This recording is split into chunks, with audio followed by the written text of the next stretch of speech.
Hello, everybody. Welcome to episode 147 of Optimal Living Advice, the podcast where we take any questions you might have about the many struggles of life and get them answered for you here on the show. I am your host, Certified Life Coach Greg Audino.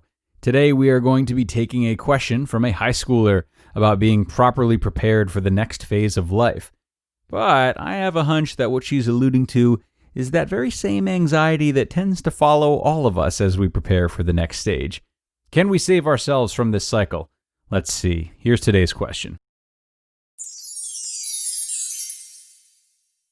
As a senior in high school, I struggle with a few first world problems, such as finding ways to save money for college, managing the stress from school and home life, and how to prepare ourselves for our future in the adult world.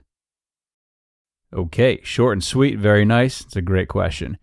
I will say that one of the most popular complaints from people after graduating from college and being in the quote-unquote real world is that they wish the school system had better prepared them for the things you're mentioning, as opposed to spending time on nonsense like calculus. I'm one of the people who also agrees with this. It would be nice if the school system better prepared its students for everyday things you're mentioning, like stress management and saving money and so on.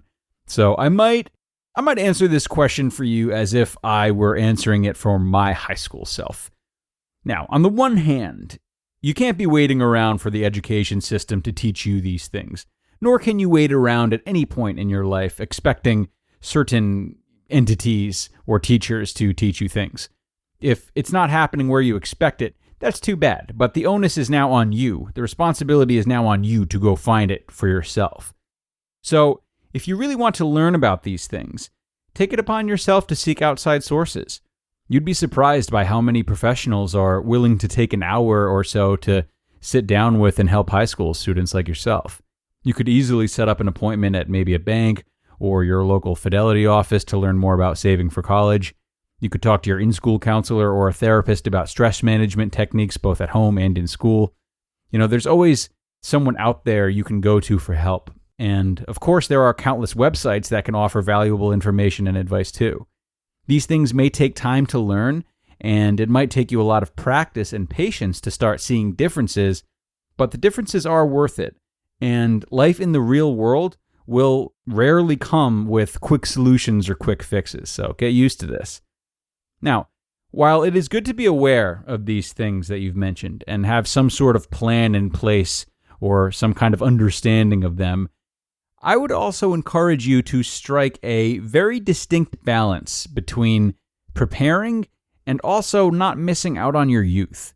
And what I'm saying is that in spite of all of this, it is still very important that you enjoy being a high schooler and the benefits that come from being the age you're currently at, because you are approaching the end of an era, and it's a time you'll never get back. Even those who don't enjoy their high school experiences often reflect longingly on what they would do if they could go back to that time in their lives. There's a very unique freedom you have a chance to indulge in right now, and it will gradually change as more responsibilities come into your lap.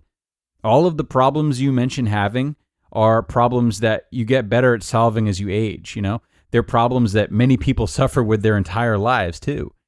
Obviously, this is not ideal, but it is a youthful mistake to think that you can and will be so on top of things and get them figured out when you're this young. You mustn't put too much pressure on yourself to know all that there is to know about them. We like to think of ourselves as old souls. It often feels smart and responsible and comforting to be planning ahead and seemingly have the upcoming phase of life figured out. But the thing is, we all grow at our own paces. And much of the joy and connection with our peers that we find at any given age comes from going through struggles together and learning as you go, relishing in the parts of your life that are just hot messes and thinking back to simpler times. There's no shame in not outgrowing yourself. It's often when we try to skip too far ahead and jump into things that we've not naturally arrived at, that those are the things that cause midlife crises down the road, because we crave something that we missed and can't get back without making some probably unhealthy returns. So in summary, it's never a bad idea to be ahead and have a plan. But in a culture that is constantly shoving success down the throats of adults and kids alike, it can be very difficult to simply relax and let yourself make some mistakes that you'll learn lessons from. The sad part, of course, is that this is much of what life is about. So do what you can to embrace both the knowledge to accommodate and look after yourself, and the release and spontaneity of figuring it out as you go along. And I do want to add one final note about a part of your question that I can't help but to address, the first world problems comment that you made at the beginning. What you've described are indeed first world problems, but they are still problems for you relative to what you've experienced in your life so far. It sounds like you're grateful to not have worse problems, which is wonderful, but be careful to not shame yourself or belittle your problems just because other people have it worse. Just like there's an in-between to being prepared and letting the uncertainties of life take you, as we've talked about, there is also an in-between of giving yourself a break for being stressed out by problems that others wish to have, working through those problems, and being grateful all along. Another one in the books, folks. Thank you again to the girl who sent this question in. A really enjoyable one to answer, and hopefully today's episode was helpful not only to her, but to others who are facing the same concerns. Not on a larger scale, but on an older scale, I'll put it. I know I am. And if you've got questions of your own that you'd like some help and support with, go ahead and send them on in, and we will answer them for you as we did today. You can email questions to us at advice@oldpodcast.com. advice@oldpodcast.com. That is the place, so feel free to get in there. That'll do it, though. Thank you so much for coming today, everyone, and I hope you'll all join me for the next one. Until then.